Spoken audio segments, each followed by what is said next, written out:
Welcome, everybody who is joining. We will get started imminently.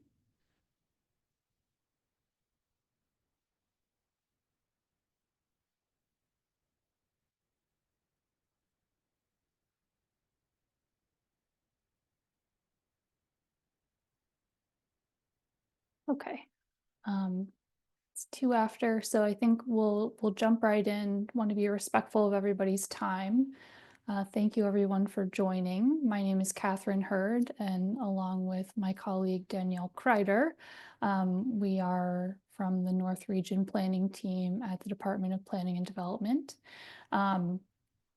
This is an information session to go over the recommendations shared in December at the open house in some more detail and answer some questions. So many people submitted questions already when you registered or otherwise, and thank you for those. The presentation is designed to be able to help answer a lot of those common ones. So it's organized to try to handle that, but then any additional questions that we don't cover can be put in the Q&A box to be answered at the end. But hopefully we'll answer a lot of your questions through the presentation portion, so you might want to hang on to it until later. We will be aggregating probably some of those questions. I suspect we'll continue to see some common themes. We don't want to have too much redundancy, so we may aggregate some of them, but just know that everything that you are writing is being recorded. We're collecting it. The meeting is being recorded and will be posted on our website. So let's dive in. Want to mention that our website is Chicago.gov/Broadway. That is where you can get more information. And that's where we have materials from the past meetings, including the recommendations. There's also a summary document of the recommendations as well. There are also a summary of feedback from the fall round of engagement. And then there's an online feedback form that is still open until February 6th, and frequently asked questions are there as well. So that's a great resource if you want to dive into more detail afterwards. But we have a whole crew here, so wanted to talk about that. Because of the scope of this planning process, we've worked collaboratively between both departments of planning and housing, the 46th, 47th, 48th wards, Uptown United, Edgewater Chamber of Commerce. We have representatives from all those groups as well as CTA here today. So at this point, I wanted to allow the three alders an opportunity to say a few words about their priorities.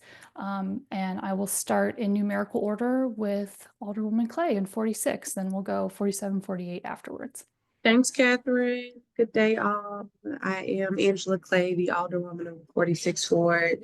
Really appreciate you for taking time out of your day to come and learn more about this. This has been a really exciting project that we're excited to just get as much information in front of you so that you can be as excited as we are as well. I think all of us in the 46th, 47th, and 48th Ward really appreciate having an ability to make something that will work across wards, especially wards on the Northwest side. As all of us know, we're dealing with a housing crisis, not just in stock, but in affordability. And I think that this proposal is a great opportunity to give people access to great quality housing around some amazing new redeveloped red line stops that will be walkable, that will include businesses. So just a little snippet, you will hear all about it, but just wanted to say thank you for being here. And then I'll pass it over to the 47th Ward. Hey, man. Hey, Angela, good to see you, and good evening, everybody. I'm Matt Martin. I'm the alderman from the 47th Ward. Very excited to be here. And even though mine is the ward that has the least number of affected parcels, I'm nevertheless excited about this initiative. Very much appreciate Catherine and everybody else from the city who has been spearheading this effort. We all know, not just across the city, but especially in our community, the importance of more housing options, including more affordably priced homes. Well over 40% of Chicagoans who rent are rent burdened. And so with such large numbers and such a growing need means that we have to be creative as possible. And so the last term, I was really pleased to have worked on things like the accessory dwelling unit pilot program, where all the 47th Ward and parts of other neighborhoods throughout Chicago can have basement units, coach houses as of right, but we know that that's not enough. And even some of the site-specific rezonings that we've approved, also not enough. And so looking at every option that is viable and that addresses these housing needs, I was excited to be a part of a similar initiative along Western Avenue, working with Alderwoman Haddon, Alderman Vasquez. I think that was a great example of a way in which we can work with community to bring more density, bring more housing, more commercial opportunities to our community. I think this presents another important option in our North Side community, and looking forward to continued engagement.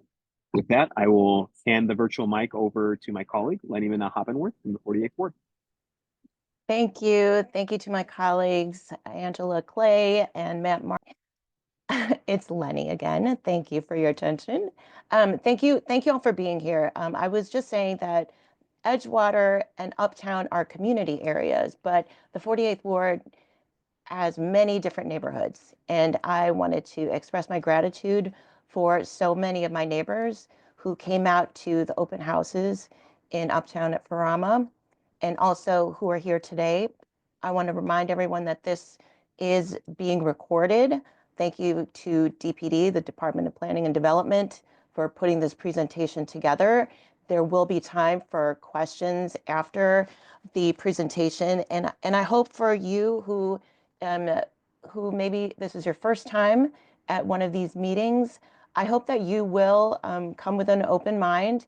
And if your questions are not addressed today, please know that I am available, your alders are available to answer any questions at their office or by phone or website. You can find the 48thward.org and subscribe to the newsletter to keep up to date. But I wanted to express that I am a 27-year resident of the 48th Ward, and it is increasingly hard to stay in this ward. It's become very unaffordable. I'm a renter. I raise my kids here. I'm also a small business owner, and the pandemic was really hard, but also, just being a small business owner is really hard. And so we're excited to have, for the first time in 100 years, the redevelopment of the Red Line, which is going to bring more people into our area, and at the same time addressing what we can do to look at equitable use of our land on Broadway. And Broadway is a spine that connects our wards together, 40, 46, 47th, and 48th. We've all been talking about this for many years now. How is it that we could bring more people into the ward, more businesses, more students in our schools, and just a more lively community that brings safety to our sidewalks and riders to our CTA. So I'm very excited for you to be here. Thank you all for joining us.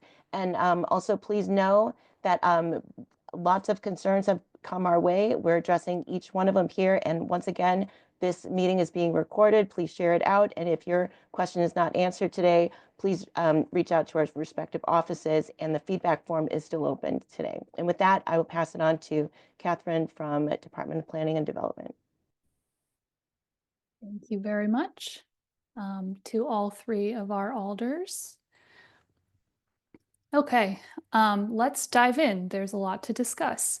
So starting out with the context, we're looking at land use and development on Broadway between Devon and Montrose, and near the CTA stations in between.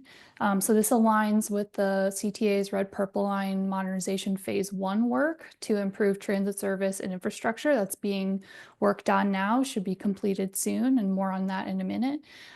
So why act now?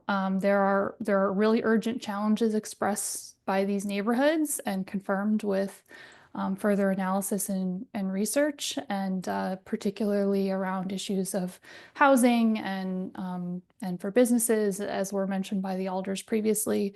And we're really at an inflection point where there's an opportunity to think both locally and regionally, but then also building on this major investment that CTA has been making in transit service, infrastructure, and soon some really once in a generation opportunities for redevelopment, which are shown in stars on this map, which we will talk about shortly.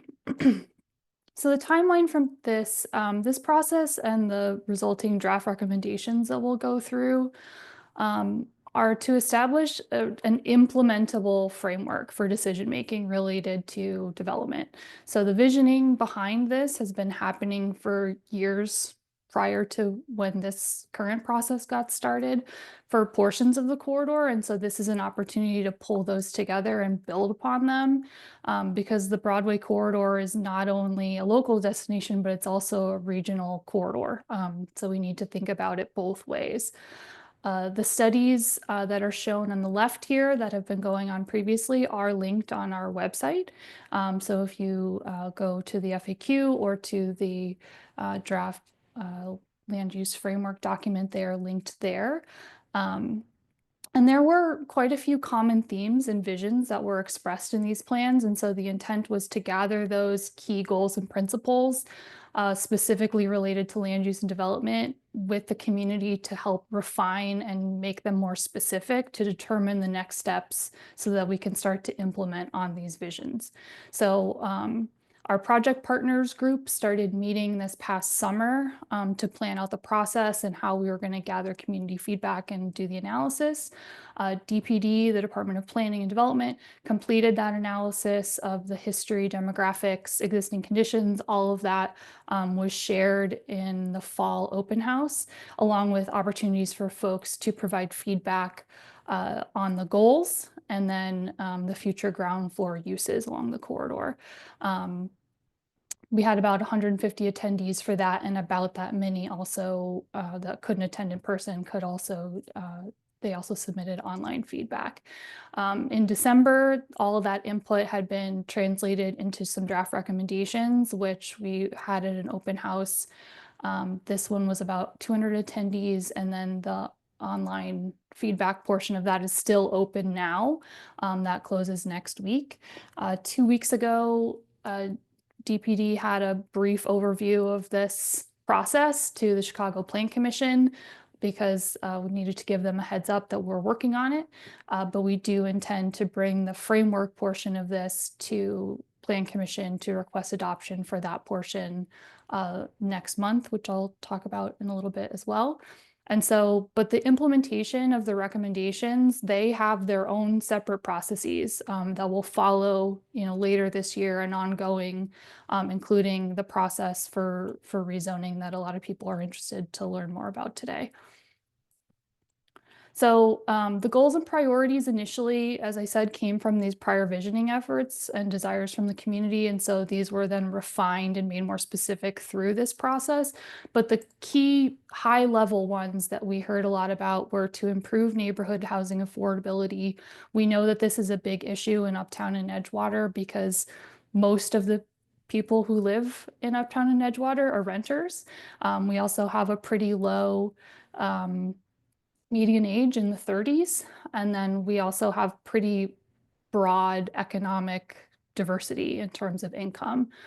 So this is something that is really important to a lot of people for housing affordability going forward. Supporting the local business environment also was a very big theme, creating a more livable neighborhood. And then finally, trying to find a way to right size the approval processes to align with those priorities. So those priorities got translated into this draft land use framework and tries to make them more geographically specific based on that context and input kind of more block by block. So each segment of the corridor has been identified in one of 4 main categories that each have their own recommended uses, density levels, and zoning districts. And so there's more detail on this if you want to drill down to the specifics on our website. But the basics are that we wanted to create a map that allows for a framework for future development decisions. So it can be flexible based on the specific context, but it also makes sure that the general expectations can help shape land use and development proactively. So rather than just reacting to proposals as they're happening, that could, be way off base and be a waste of time and resources for folks. It just sets the expectations with everybody from the beginning. So the yellow and orange categories recommend primarily ground floor commercial, but the potential for some limited ground floor residential if designed appropriately. And we do have some really helpful guidelines for designing ground floor housing for commercial corridors that is still going to have them be pedestrian oriented and positively contribute to a walkable commercial corridor. Those have been adopted by Plan Commission. So the yellow segments, roughly Catalpa to Balmoral and Ardmore to Hollywood on Broadway, the density expectations are a little bit lower since they aren't as immediately close to a CTA station and there's lower intensity uses there. There's already some limited ground floor housing there, but still expect to see, mostly commercial active ground floor uses, but some opportunity for flexibility.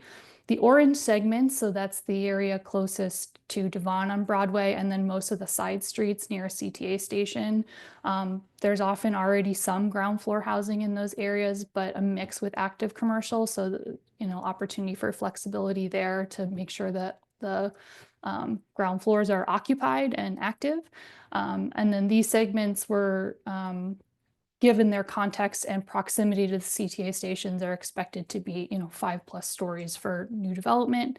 The red and purple categories are the highest intensity segment because of their surrounding context and then how close they are to the CTA stations. Those are expected to be nearly entirely active commercial ground floor and have some higher density assumptions for new development, especially in Uptown where major new development, could be 6+ stories. We'll talk more about the context of that in a minute. But the way that the framework is designed is to create those clear expectations for soliciting, proposing, or evaluating projects. So this is transparency for everyone from developers, businesses, city entities, ward offices, neighbors to come from a common starting point. And the draft framework, this map that I just showed, that's what's being requested for adoption at Plan Commission next month. And after, any revisions that could be made after the feedback period closes next week.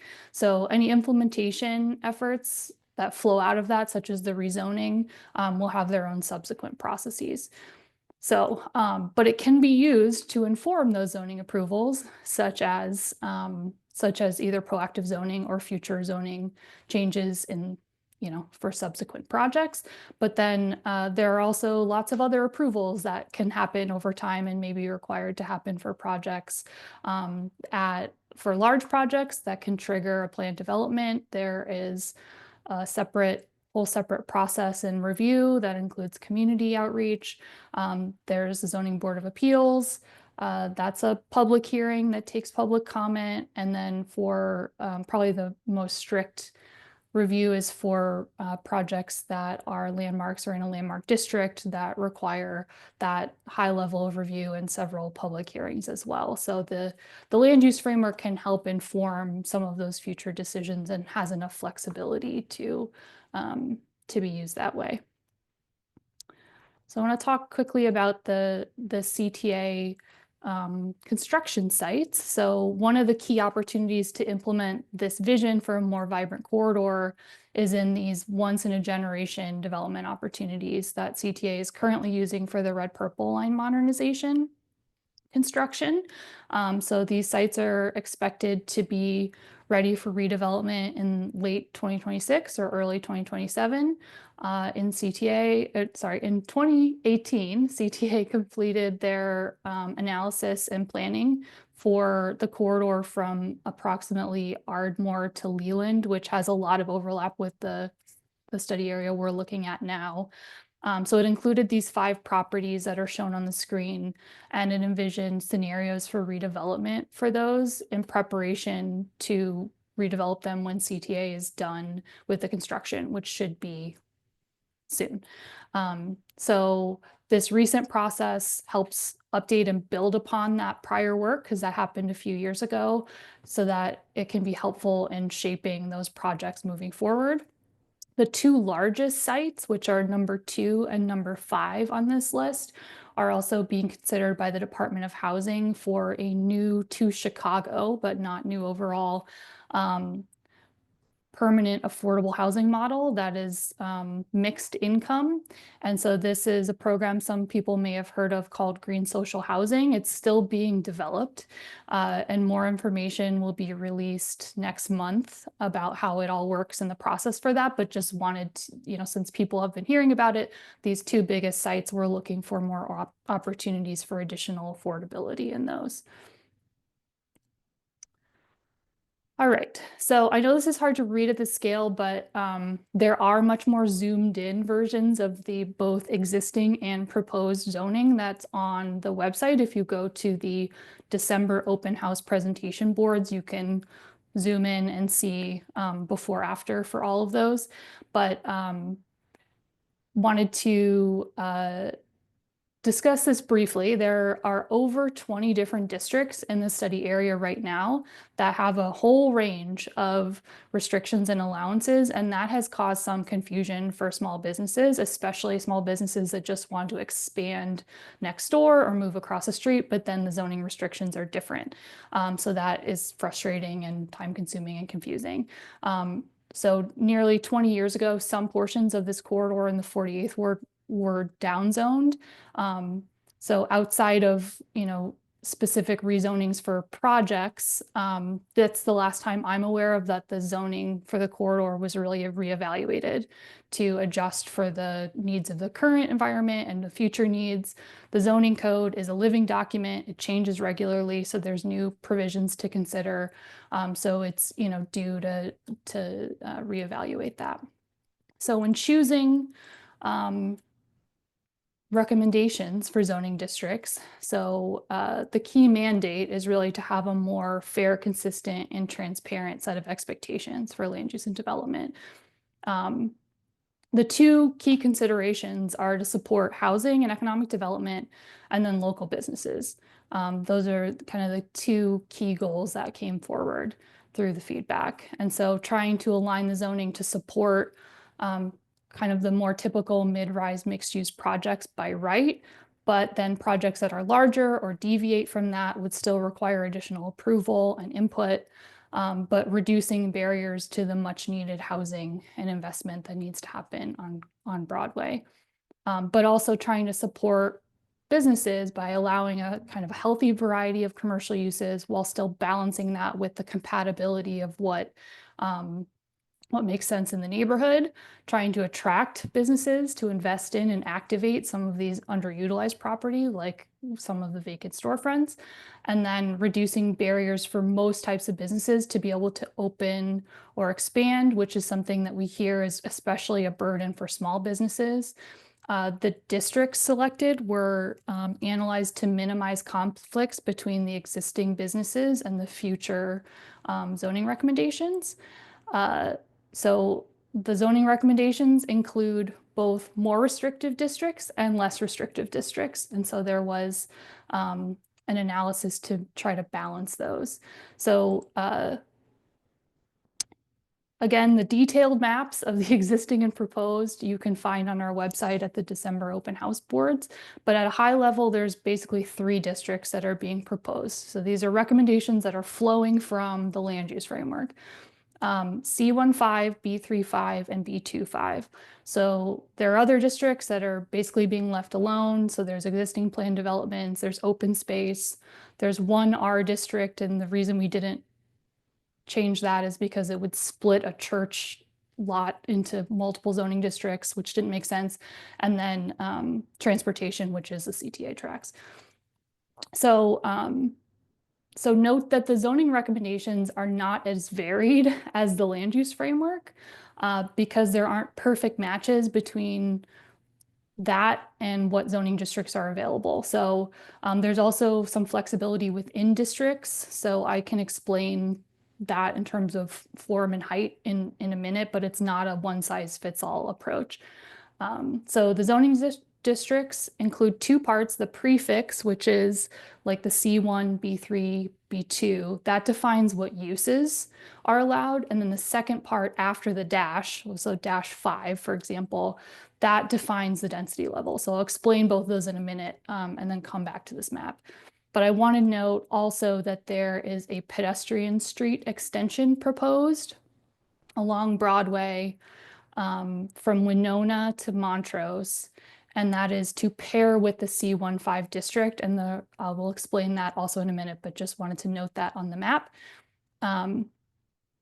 And we will go to the pedestrian street. Okay, so there are 5 pedestrian street segments currently in the study area, Bryn Mawr, Argyle, and then at the Lawrence Broadway intersection. So pedestrian streets are a zoning designation to help support walkable commercial districts by requiring pedestrian-oriented design requirements, such as those very generally described in the table. And please excuse the generalities of this. The zoning code is like 370 pages, so I'm trying to hit this at a high level. There's way more detail that you could find for pedestrian streets in particular. You can look at 17-3-0504 of the zoning code if you're feeling so inclined. But some of the design standards are building along the sidewalk, transparent glass along the ground floor, entries along the street front, parking tucked behind the building, avoiding new curb cuts across the sidewalk and things like that. But pedestrian streets also prohibit some vehicular oriented uses from coming in that would otherwise could be allowed in that zoning district. So things like strip malls, drive-throughs, auto shops, gas stations. So this is important when considering that many of those things would have otherwise been allowed in a C1 district proposed in Uptown, which is why they're proposed together, the pedestrian street and the C1. So for the rest of the corridor, there are similar design standards because the provisions in the 2022 Connected Communities Ordinance means that all B and C districts within a half mile of a transit station, which is the whole study area, need to meet most of the pedestrian street design requirements. So let's talk about uses and why those were selected for the recommendations. So this is just a sampling of the common uses and what is allowed in those districts on the corridor, as well as the 3 being proposed, which are outlined in that dark, thick black line. And so this full list is like many pages long and can be found in the zoning ordinance 17-3-0200 if you want to see them all. The 3 colors are red for a use that is not allowed in that district. Yellow means that uses can only be allowed if they get a special use from the Zoning Board of Appeal, but are not allowed by right. And then green means it is allowed by right, barring other restrictions like a liquor moratoria or something like that. So if we start in the top right, all the districts allow housing above the ground floor in the upper floors, but only B2 allows ground floor housing by right. But if you look below that in the miscellaneous commercial uses, you'll see that B2 is pretty restrictive for commercial uses. So, so B2 is only recommended for the portion of Leland east of Broadway, where there's already some ground floor residential present and would not create conflicts with existing or future businesses. And that's why it's not used in other parts of the corridor, because it is pretty restrictive for commercial. But as mentioned, C1 is recommended for Broadway south of Winona because that area includes entertainment district and then a lot of businesses like salons when they're close together that would otherwise require special use approval in a B district. And that can be quite burdensome to small businesses, especially. We hear that a lot. So the C1 allows for those existing uses and future uses by right, but when paired with the pedestrian street, there's design standards that ensure that new development would be pedestrian oriented. And then most of the vehicular oriented uses on the left would otherwise be allowed in C1, but not when paired with the pedestrian street, which would prohibit them. So B3 is the most common district recommended. That is especially north of Winona because it allows a range of commercial uses like retail, restaurants, some uses that folks are concerned about like bars, liquor stores, pawn shops. Those do require additional approval from the Zoning Board of Appeals, which has an additional public hearing and requires additional step. Also liquor moratoria, that is a separate thing that is beyond what would be allowed in zoning. B3 does allow some vehicular oriented uses, but not as many as C1. So like, for example, you couldn't do an outdoor car dealership, a new outdoor car dealership in B3 or an auto body shop in B3, but you could do some lower intensity things like a auto parts store. So the intent is to try to find the right balance with the tools we have available. So again, this is the map. There's way more detail if you really want to look before, after, get into like block by block, parcel by parcel on the website if you look at the December open house boards. So let's talk about form. So this is the second part of what a zoning district is, and that defines the form and density. So again, this is a generalization. The zoning ordinance 17-3-0400 for all the specific allowances and requirements, but this shows 3 levels of -2, -3, -5, and what the maximum envelope for those could be. And so you'll notice there's no -4. You skip over that, and that's because that's covered by -3 projects that get additional zoning approvals.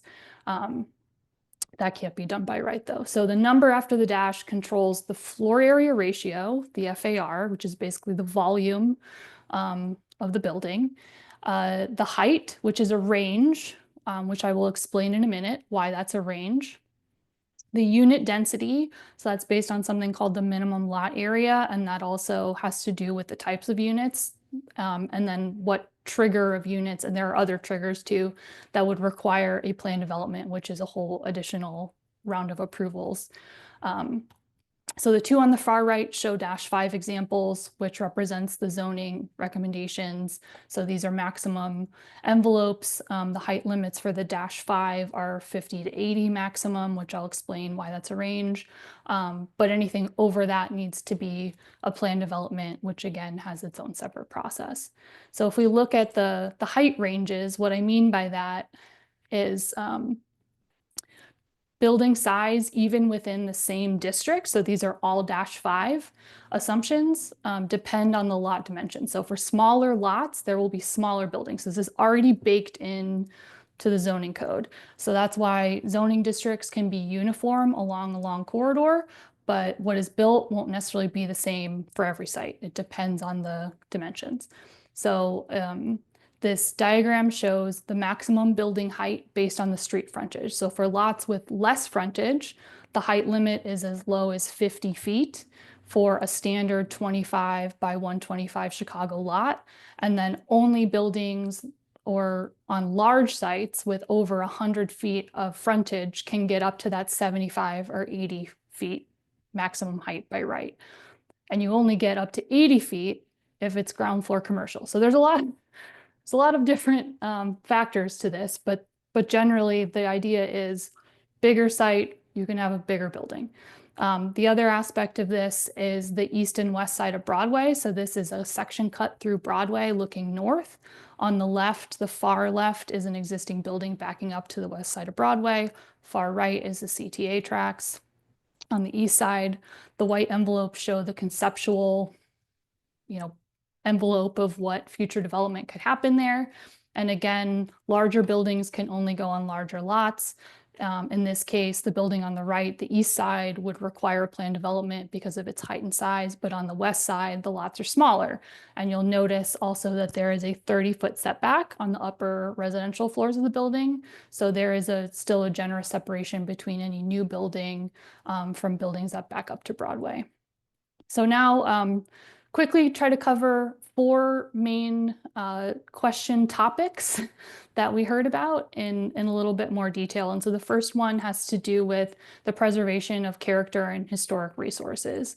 And so there is concern about what will happen to historic buildings along the corridor. And so for historic buildings, there's really only one way to require protection in Chicago, and that is to establish them as a Chicago landmark. So there are already 39 landmark buildings in the study area in a landmark district that have significant historic protections and a robust review of projects. Other buildings or districts along the corridor may be eligible to become landmarks, and they can and are being evaluated to see if they meet those requirements. But it's very important to consider the balance of competing priorities. Preservation is obviously very, very important. And so we want to make sure we're preserving the highest priority, the most valuable of our historic resources, but we also have to balance that with the other priorities that are pressing. And also want to mention that change will continue to be incremental. That is based on what property owners choose to do, the market conditions. Just because something is rezoned does not necessarily mean that it will automatically be redeveloped. There are a lot of buildings currently on the corridor that are smaller than what their current zoning allows, and they have been that way for a long time. So we do not expect rapid change. It will continue to be incremental. The second topic of interest was transportation. So Edgewater and Uptown are highly multimodal neighborhoods. About 40% of the households have no vehicle available. These are walkable, bikeable, have a lot of transit, especially with this major reinvestment in the CTA. So that's why a lot of people choose to live here, either car free or car light. The land use and zoning recommendations promote more active and walkable development patterns to help enable that more multimodal lifestyle. The CTA ridership in this area is down. It's only about half of what it was in 2015. So especially when we're considering all the improvements, there's certainly more capacity to serve more residents in the area, especially keeping in mind that the Edgewater and Uptown populations are both well below their historical peaks. So some questions about traffic and parking as well. Off-street parking requirements are determined by the zoning code. And so that considers the district, the use, the distance from transit, and other factors. Projects close to transit can request a reduction in parking requirements. That's not new for these recommendations. That's been the case for a while. Larger projects that trigger a planned development often require traffic review, traffic analysis, traffic study by CDOT. And then there are other approvals required for things like parking, accessing alleys, et cetera, to help manage traffic and parking as development happens incrementally. And we know more information about what those projects are going to be.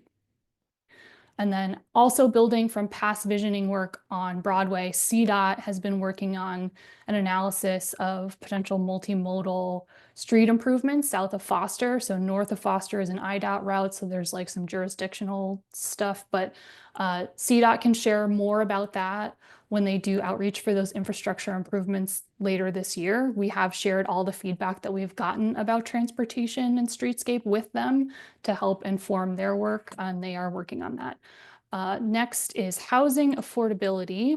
This was a huge one. And so the need for more housing and to remove some barriers to building kind of mixed use mid-rise buildings near transit to support that demand more sustainably. So beyond what's been shared anecdotally through all the analysis, the demographic trends in these neighborhoods certainly seem to signal the need for more housing as well. These are really desirable neighborhoods with great amenities. People want to live here and stay here, but it's becoming increasingly difficult to do so. except for, the most well-off who are more easily able to compete for the limited number of units. And so we know study after study in many cities shows that increasing housing supply does help stabilize the overall housing market and then take some pressure off of some of those older and less expensive housing options in the neighborhood. Also want to mention that the proposed zoning recommendations also have the benefit of proactively requiring affordable units for any properties, including by right projects, that receive increased development rights through the proactive rezoning. And so that's typically in the form of 20% of the units are affordable to households earning 60% of area median income.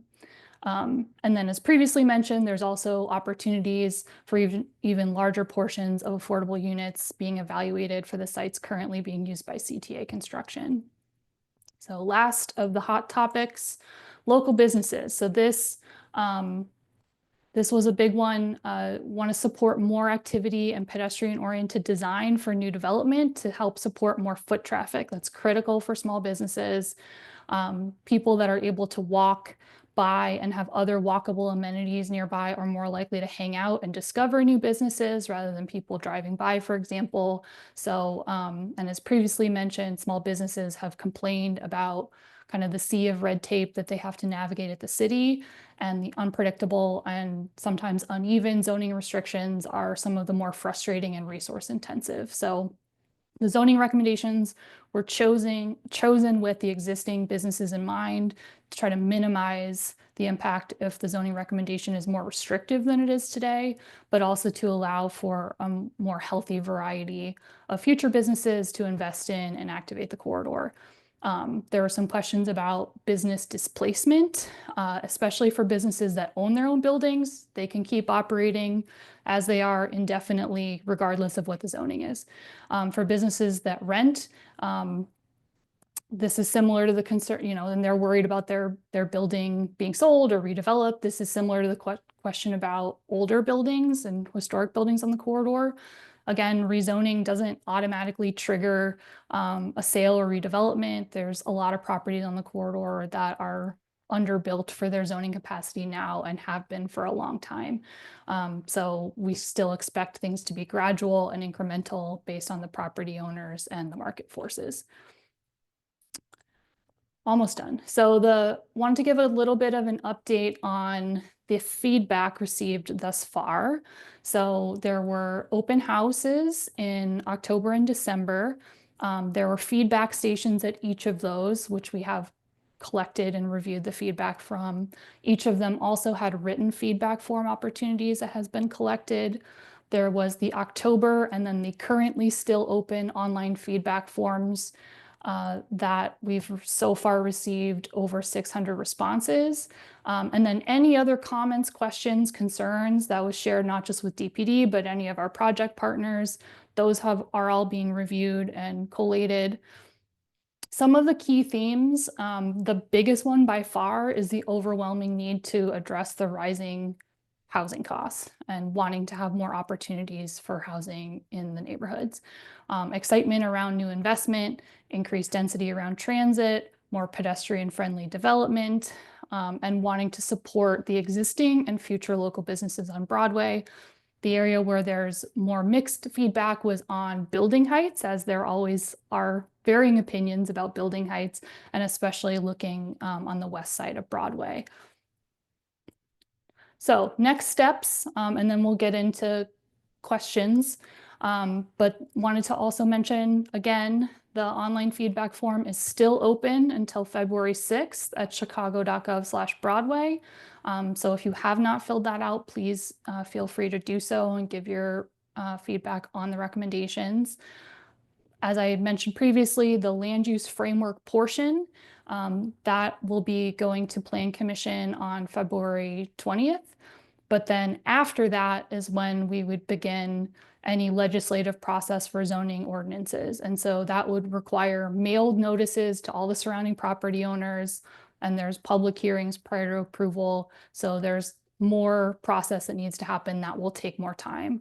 CTA is set to release solicitations to redevelop their properties that are currently being used for construction later this year. So that's another thing that we'll start moving to make sure that those properties are being put into productive use, very quickly, since they have been out of commission for several years through the construction.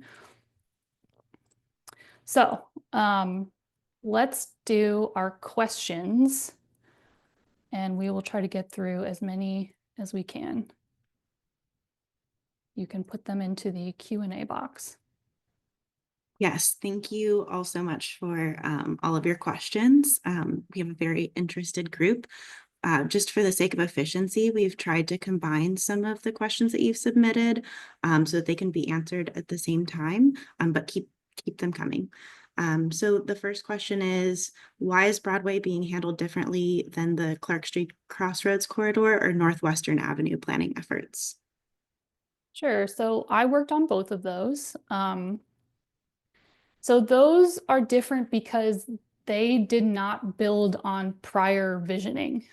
So there was a lot more of a taking stock of what's here and what's the direction and trying to build consensus of what the vision even is. That we really had to start from zero for those. So those did take longer and had different scopes.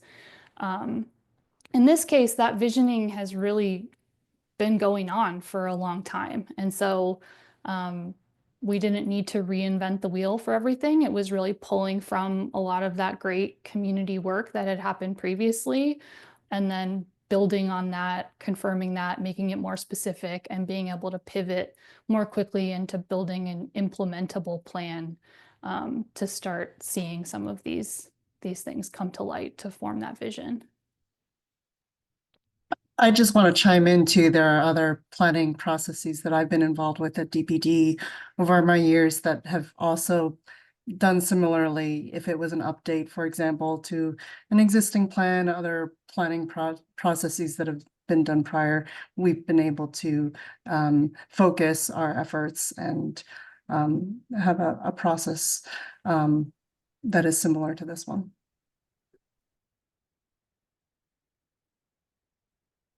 Next question. Why aren't we proposing a pedestrian street designation north of Foster or in all parts of the study area? So let me go to the map, actually. That will be helpful. Oops, too far. So yeah, the pedestrian street is paired with the C1, as I mentioned previously, to help mitigate some of the uses that would otherwise be allowed in a C1 and ensure that any new development happening in that area would still be pedestrian oriented, because it is the Uptown Entertainment District. It needs to be, walkable, and we don't necessarily want to encourage new auto-oriented uses going into that area. The other portions of the corridor, a lot of the pedestrian street design requirements are required just because they are in a B&C district within a half mile of the corridor. The way the pedestrian street designations work is they're designed to preserve existing walkable commercial corridors. So whenever we make recommendations for zoning changes, including pedestrian streets, we have to do an analysis of what new non-conformities could be created, so that we don't want to propose something that is then going to put a lot of things out of compliance with the zoning and then potentially cause problems should those businesses want to expand in the future or change something, or their business license lapses and then they need to reestablish it. That can cause problems, and that is an issue if we're creating a lot of things that are no longer conforming to the new zoning. So that is true for the pedestrian streets as well, and there are just way more things north of Winona that do not comply with the pedestrian street design standards, and therefore make it hard to make that case. But we still do get the benefit of a lot of those design standards just because that came out of the 2022 Connected Communities Ordinance. How does this proposal support environmental sustainability and greener construction? Great. So if we want to talk about, carbon footprint and impact, having more housing near transit in walkable areas, that's one of the best ways to do that. Any planned developments that go forward have to comply with our new sustainable development policy as well, which was just updated. So the bigger, more impactful projects will have those more strict requirements as well. In 2006, there was a referendum to restrict building height north of Foster and west of Broadway, which resulted in a downzone of some of the properties along that stretch.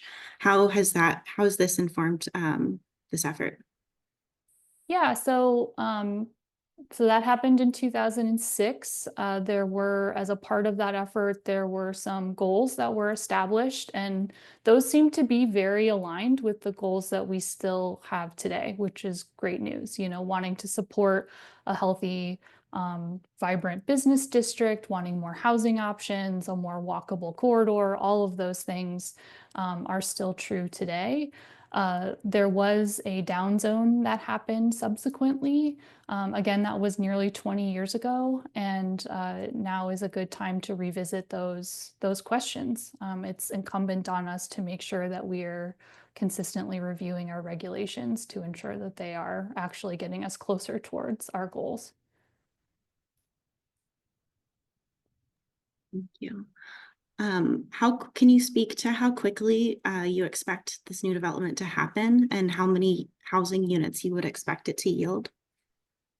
So there's multiple parts to this. So the framework is the thing that we want to adopt at Plan Commission, which is just kind of setting the intentions and the goals.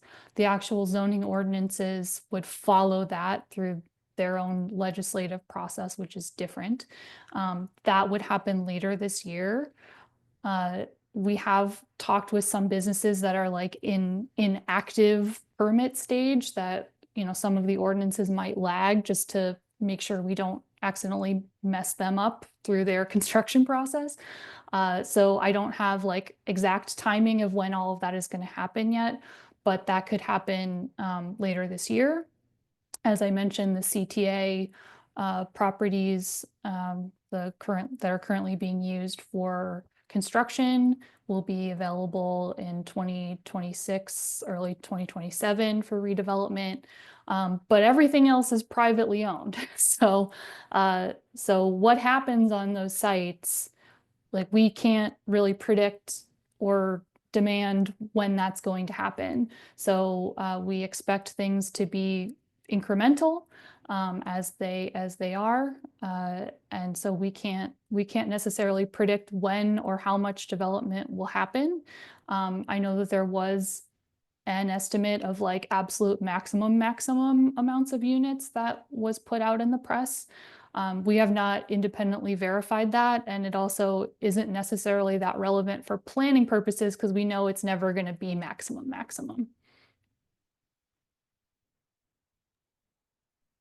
What opportunities will there be for community engagement with the proposed rezoning?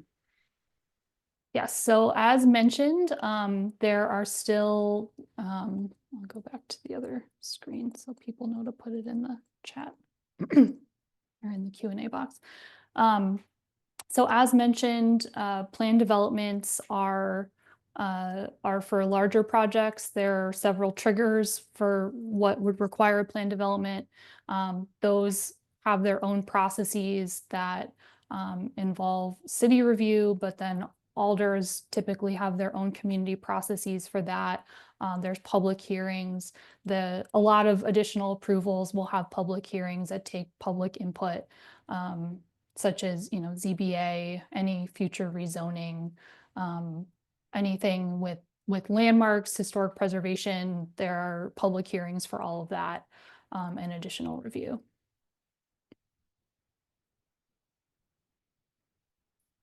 Will new transit-oriented development type buildings have parking? Will residents park on side street? And what solutions do we have for current residents relating to parking? So parking is and has really always been demand driven. So developers are typically the ones that determine what they think their residents are going to need. So what our parking requirements are not always what's actually being built. So often developers will provide more parking than they are actually required to by our zoning requirements. So, so that's one thing. So if you do, as a developer, want to do less parking than required, there are ways to do that. There are restriction or administrative adjustments that you can get in order to get a reduction. And then in terms of solutions for parking in general, that is a bigger discussion that is beyond the scope of this. I am not the expert in the parking management strategies and permits and all that stuff in this neighborhood, but there are plenty of conversations that can be had with CDOT and others that know way more about that than I do. But again, there's no reason to believe that suddenly there will be tons of new development and therefore tons of new cars. This is an incremental process that we will evolve to adapt to over time. Can you speak to the impact that this will have on individual property owners' tax bills and overall neighborhood tax generation? Yeah, so that is a question that we've heard a few times actually, is people concerned that taxes will go up. As far as we're aware, the assessor's office doesn't consider zoning in terms of what your tax bill is. So it should not have any impact on anyone's taxes in the near term. The only thing that really matters is what is built. So if there are new developments that are built, those might change what the assessor charges for taxes. But there isn't an estimate that the city is trying to capture necessarily. Like, that's not the primary driver for why to do this. But it is, it is something that people do talk about and worry about. There's some questions about how affordable housing is being defined, whether we'll be encouraging certain unit sizes, and can you confirm how the ARO requirement will apply to new by right development as well?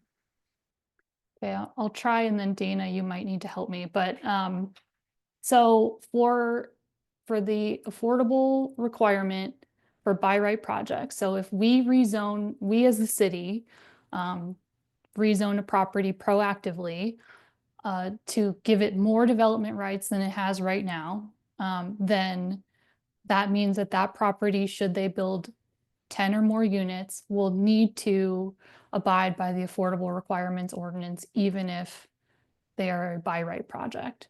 So meaning that there are multiple ways to comply with the affordable requirements ordinance, but kind of the most straightforward way is that 20% of the units would be affordable to 60% area median income.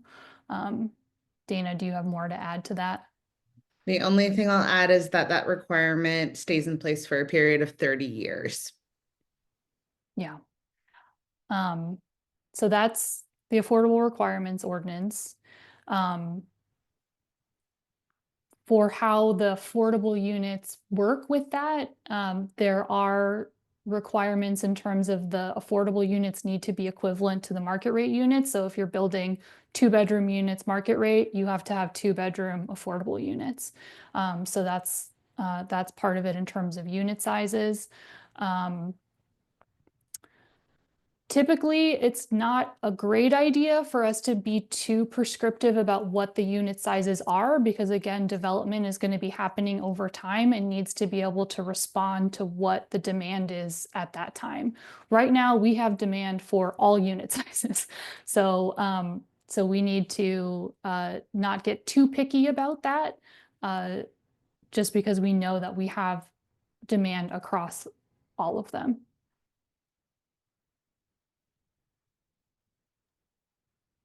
Many folks are noting the importance of streetscape improvements and road design for pedestrian safety. Can you reiterate the scope of this work and how it'll tie into other city efforts?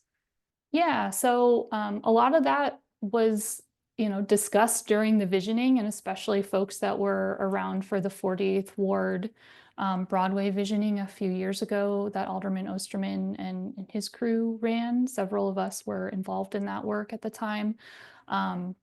That had a pretty broad scope to really talk about what the priorities were for a lot of different things, which land use and development was part of, but also streetscape transportation was a big part of that as well. And so the vision statements, goals, priorities, kind of next steps that were established then, that is now, CDOT has been working on that to look at multimodal improvements on Broadway.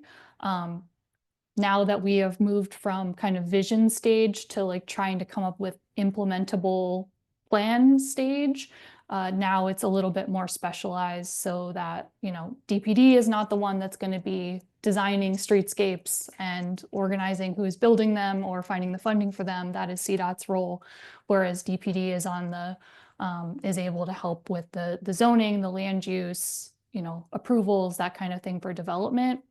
And so that doesn't mean that it's a completely separate process. We're working from the same vision. We're sharing information between one another because they absolutely are related. But CDOT is really the expert on street design. And so they are working on that and say that they will be sharing that with folks later this year. So please stay tuned on those streetscape improvements.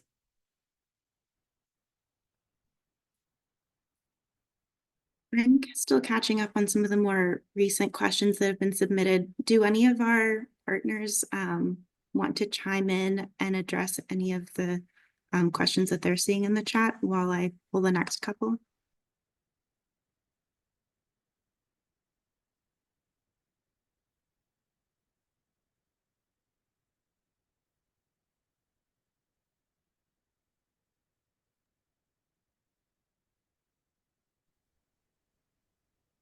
One question is, will lots be allowed to be combined, and or what protections are there to prevent this, if any?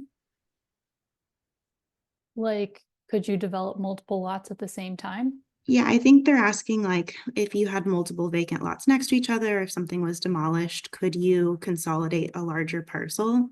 The answer to that is yes, but it would likely trigger plan development or review, which would give us a little more say over the design of that property to prevent, any unfortunate designs that you might be worried about with the consolidation of those parcels.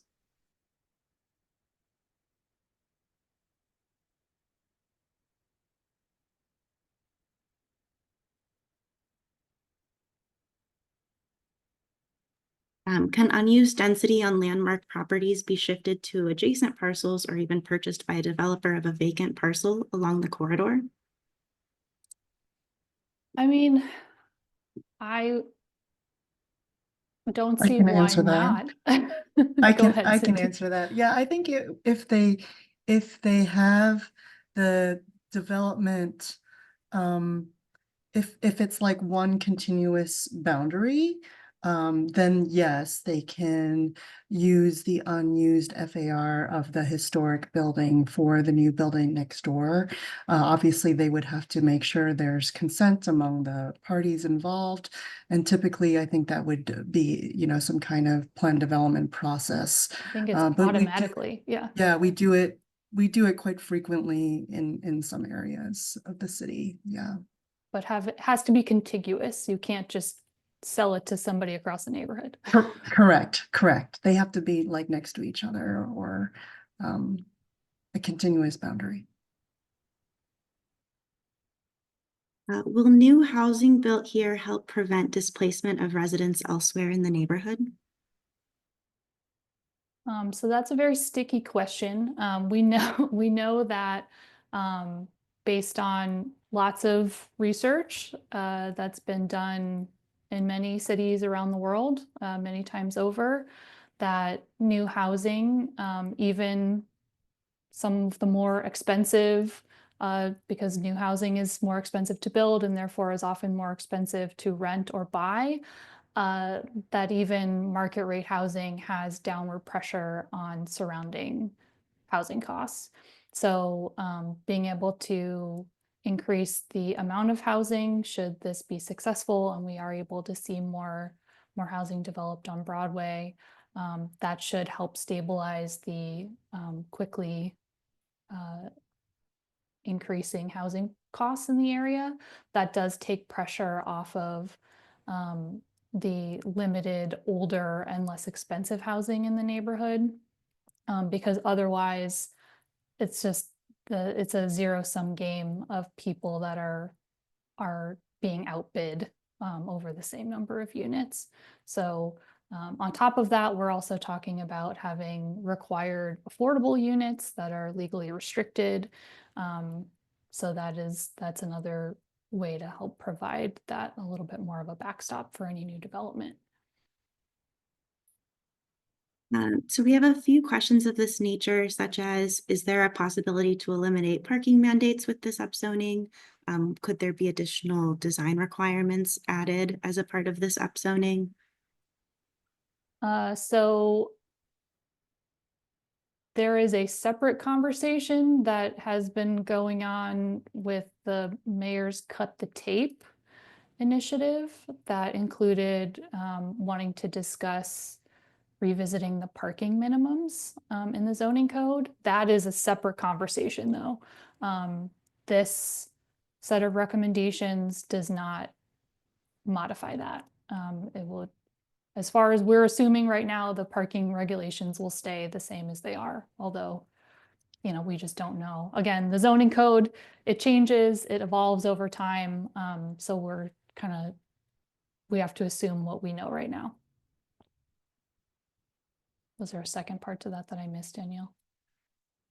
No, basically, we're not looking to amend the zoning districts. We're just looking to amend the zoning of particular properties.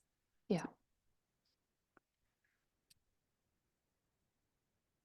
Are there any provisions through this for us to address individuals making income well below 60% median income? So there are ways to comply with the affordable requirements ordinance that have those deeper affordability standards. You would, you know, generally provide fewer units, but they would be for lower income. And so that is one way. There's also, again, we don't know a whole lot about it yet, but the Green Social Housing Initiative is another way to have more permanent affordable housing that is not based on federal funding, and is a mixed income model that can have a range of affordability levels. Is that fair, Dana? Yep, that's accurate. Can you speak to business outreach that has been conducted through the course of this project? Yeah, I think maybe I want Jesse to handle the 46th Ward one. And then I don't know if Nicole or the Alderwoman want to handle 48. Can you restate the question? I was answering a question in the chat. Can you speak to small business outreach that has been conducted throughout the course of this project? Yes. Speaking for the 46th Ward, we've conducted outreach to basically all businesses along the corridor impacted. So I went in person with Tanya Smith, our Director of Community Engagement, and we knocked on all doors, businesses along the corridor. Wherever possible, we gave them a flyer that indicated kind of everything that was going on, including an invitation to this meeting and our office's contact information. When that wasn't possible, we taped flyers to their doors or put it under the door. But we feel pretty confident that we have at least, we've reached out to every business along the corridor and the affected side streets within the 46th Ward. And I will let Nicole and Alderwoman Hoppenworth speak for 48. Actually, Jesse, can I just chime in just real quickly? So Uptown Chamber and Uptown United had been including all this relevant information from the get-go in our communications, and we also did targeted emails and outreach to many of the businesses, if not most or all the businesses that were impacted in this area. So there's been significant outreach done within our service area as well. So just wanted to chime in that it's not only coming from the 46th Ward office, but from our broader network as well. Thanks, Sarah. Thank you, Jesse and Sarah. It's Lenny, 48th Ward Alderwoman. I have also been knocking on business doors. It's ongoing. I appreciate especially Uptown's efforts to reach out to the small businesses, which is in my ward south of Foster, which includes Asia and Argyle, where a lot of the small businesses may not have, English as their first language. So having that translated into flyers was really helpful. And if there are any business owners here on this call and I still have not talked to you yet, please let me know and I'd be happy to come out and chat. Lucy, do you have anything from 47? Sorry to put you on the spot. No worries. Yes, so similarly to the 46th Ward, I went in person and flyered all of the businesses in our very short 47th Ward stretch. So knocked on doors, and then anyone who wasn't available taped a flyer to their door and my contact information as well. So folks, please do continue to reach out to any of our businesses that have any questions. We're all here to help. And I'll just jump in as well. Similar to the Uptown Chamber, the Edgewater Chamber of Commerce shared it in all of our newsletters. We have a business newsletter that goes out to all of our members and other businesses that are on our email list. So we've been sharing it as well.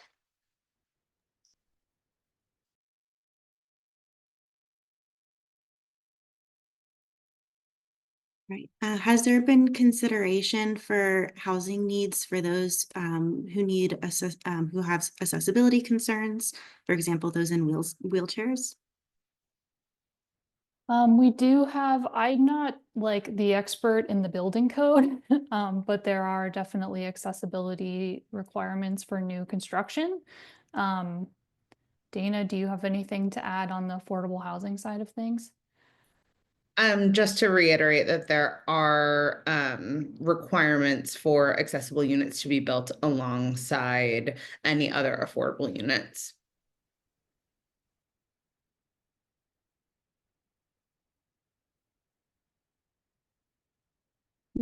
Maybe to wrap up, we have a couple questions about how we will consider and incorporate the feedback received now and through our online survey and ongoing opportunities for community feedback on this.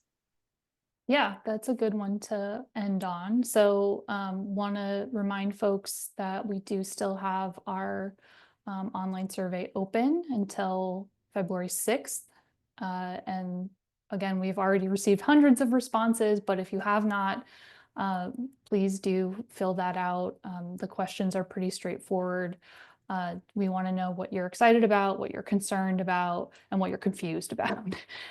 So please do share that with us. And then as the other folks here have mentioned, you can reach out to any of us, either your local ward office. If you're a small business and you have a relationship with the local chamber, that's also an option. There's our DPD at cityofchicago.org is also an option if you want to send DPD information. So there's opportunities there. Our plan is that once the survey closes next week, we will post the responses. They will be anonymized, so your name will not necessarily be associated with it, and we'll redact like addresses and stuff. But that feedback we will post online along with a summary. And then any changes that may come from that will be updated before we go to Plan Commission on the 20th. And so prior to that, we will update any information. We have a draft framework document that's up there now. We would update that if you are not already signed up for our email list.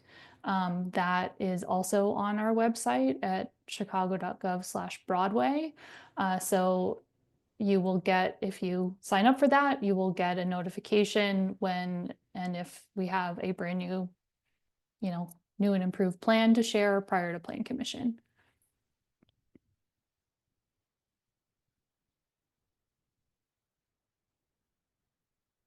Okay, all right, great. Okay, thank you everybody so much. We really appreciate you taking the time. We've had great questions. Your feedback thus far throughout the process has been super helpful. We appreciate you going through all of this with us, and we look forward to moving alongside. So thank you so much. Have a great night, everybody. Thank you.